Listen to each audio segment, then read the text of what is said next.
Hey guys, welcome back to the Ride Bike Waxing channel. Wow, I'm still working on my car, and basically what I'm doing in this episode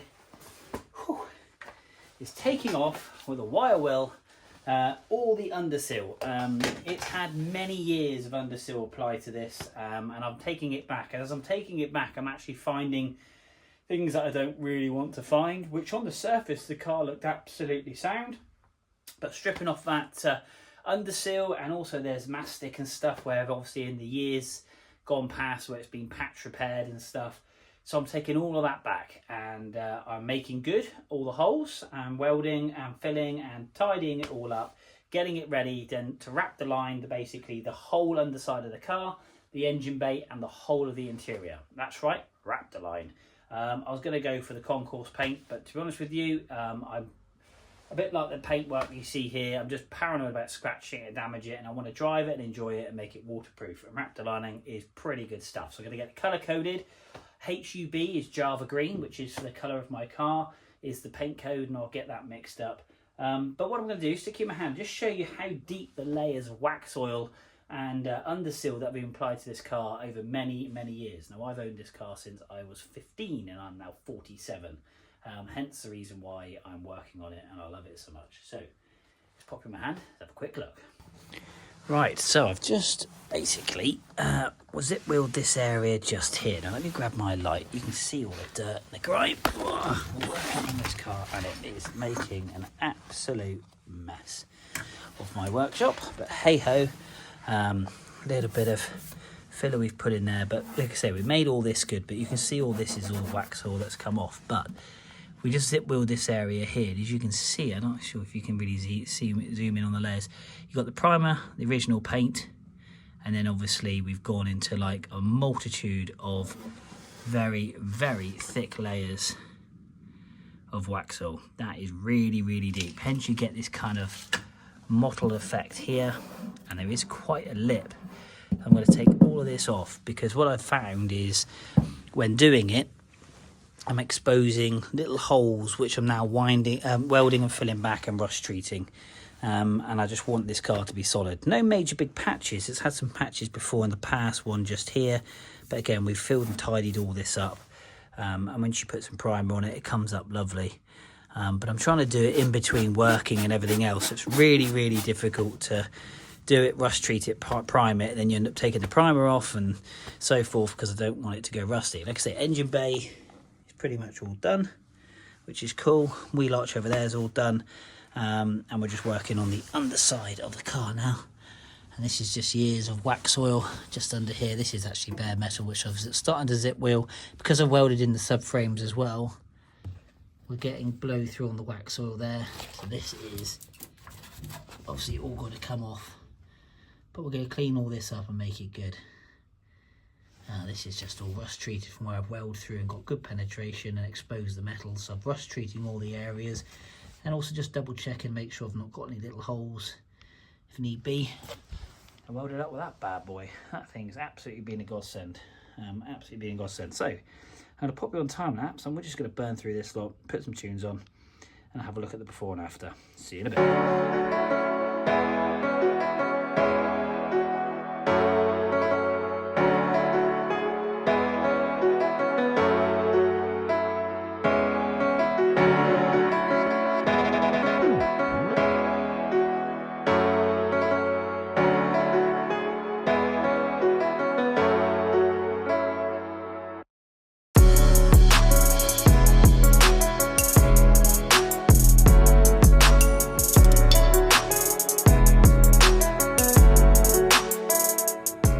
So what I'm doing is quick clean up, put some primer on it, obviously after rust treating it. So that's how that's come out. I've still got to do up here. I've got two holes where I've took this bracket off here, so I've got to weld that up just up here. Just two holes just there. I'm going to carry on cleaning on up here, but as I'm doing it, just because I'm against its clock, I then can highlight some areas which I just need to tidy up and fettle down. But basically getting it into primer, like I said, I'm going to work my way underneath the wheel arch all the way over here, and then I've got to go all the way down through the floor. It is a very painstaking process, but it's worth it because I want to know this car is absolutely solid. So there we are. So I'm going to carry on now cleaning underneath the floor, getting on my back. It is an absolute arm killer. Once doing a little bit more here, but that's just going to dry, do under there, then come back to here, and I'm just going to try and maximize my time. So I'm letting things dry, then coming back to it, and so forth and so forth. I don't know if that's the correct way of doing it, but I only get to work on my car 1 day a week. Hence the slow progress. So let's pop it back in the stand and let's crack on and clean the underside of this car.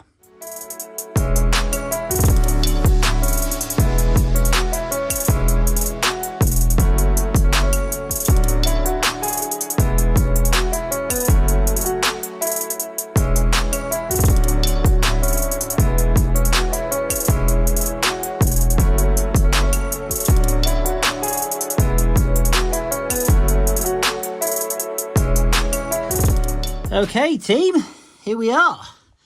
So this is the reason for cleaning off the floor. When I've welded through, there's little pinholes just here and just here and just here and just here. So I need to weld these from this side up, and then I can lineage them back. I've just put a little bit of filler over some of these just to flatten them down, because I don't want to grind down too much and make the floor too thin. But obviously I would take a lot of this off anyway, so it'll only just fill up the pinholes.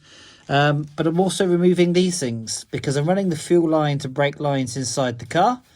And I'm taking these off for the simple reason they're a little bit of a rust trap. Look at those. Now, these have been on here since 1978 when the car was registered.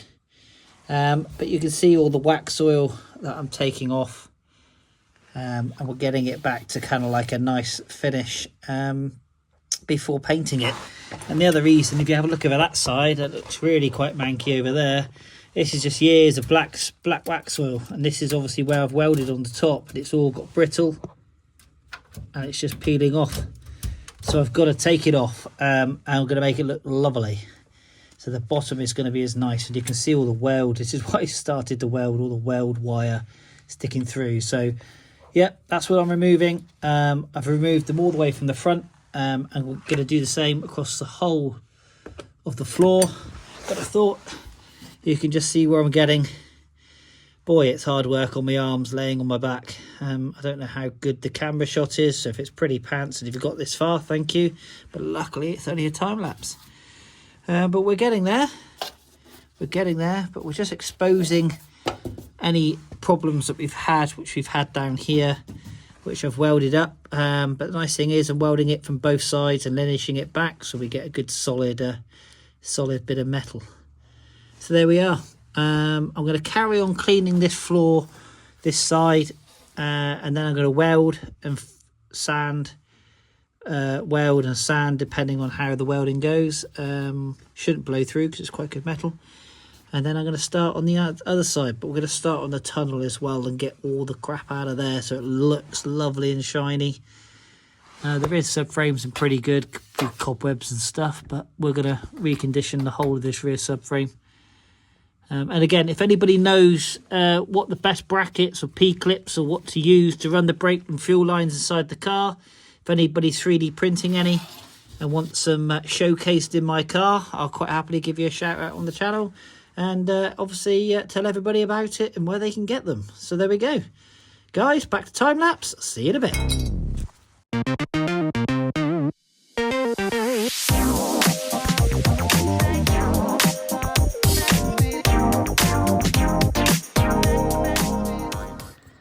That is literally all the stuff I've taken off this morning.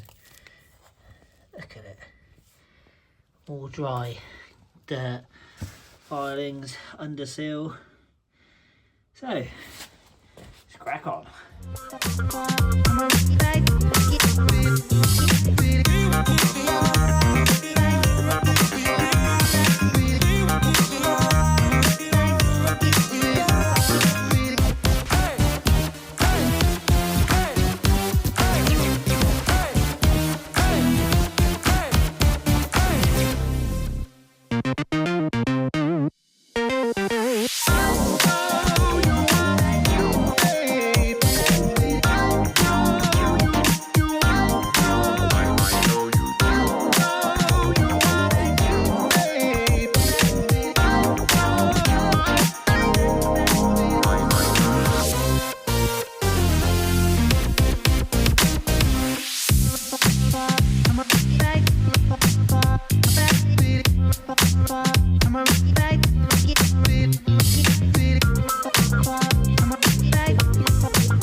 Wow, so here we are. So obviously it's had some patch repair back in the day, obviously for an MOT I should imagine, so we're gonna have to get all that sorted out and tidied up, which we're gonna do.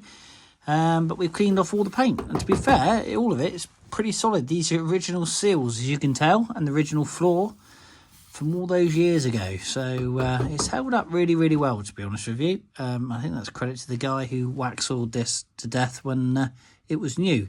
Just got to clean up here, see if there's any gremlins along here, which I don't think there is. We've cut these little jacking points, should I say, points which are just completely pointless, and they're just a water trap, and but actually not too bad. Very solid under there, but it's got to grind these little tabs off because I actually cut them off with a cutting disc. So I didn't want to grind and make the floor too thin, so just got to tidy that up.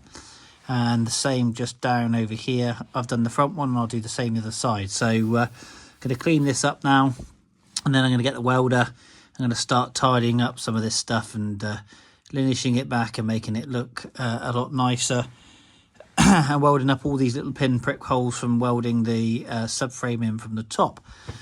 So quite a bit of work, but we're getting there. Just got to make sure it's solid, like I say, and excuse me, all the crap in my lungs, I forgot to put my mask on.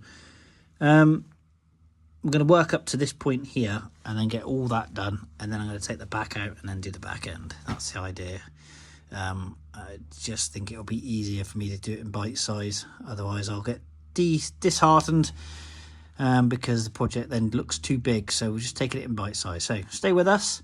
Gonna crack on. The whole idea really is to get all this really then nice and sanded, once it's all welded and finished, and then we'll get this into some primer, and then it will show a bit more. Then we can work back on that and go forth, and then we're going to go on the other side and get the driver's side done. So here we go.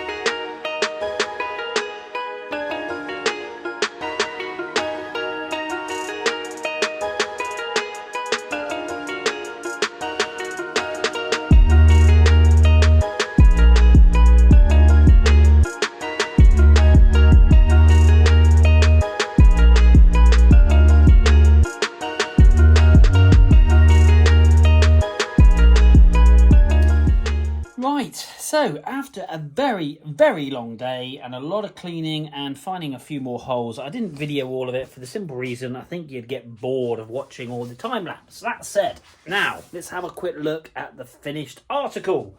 I think you'll be quite impressed. Here we go. We've got all the floor. Now I've done basically half the floor, so half the floor all the way across. I've got to do the exhaust tunnel and then the other side, but what a difference. We've cleaned that up absolutely lovely. These are my roll cage holes just here. We had those holes up here for welding. We welded all these little holes we found. We found a hole just up here and one here, which we've sorted out. But I think you'd agree, it's come up lovely. Now, the only bit I've got to do is obviously where the wood is. I'm going to have to clean that back and do that. But, yeah, like I say, it's not concourse. I don't want it to be concourse. But that said, I'm really pleased with that. Really pleased. Really pleased. That's all ready now to receive the Raptor liner. I keep saying, I don't know what I keep saying, but I said it earlier, but it's Raptor liner is what I'm going to do in colour. So we're going to do it in the Java green. And there we go. So there we are, guys. Another video on the Classic Mini. That's 2 in a week, or 2 in just over a week. I'm getting there, and I'm going to keep on going. So stay tuned, guys. Hit like, hit subscribe. We've got a lot more work ahead of us, but we'll get this thing back on the road and looking tip top. And I know that the car's sound. Everything's solid. I've reinforced areas, and that's what it's all about, really. So really, kind of mentally wise, I know the car is absolutely on point and banging. Guys, thanks for watching, but until next time, we will see you soon.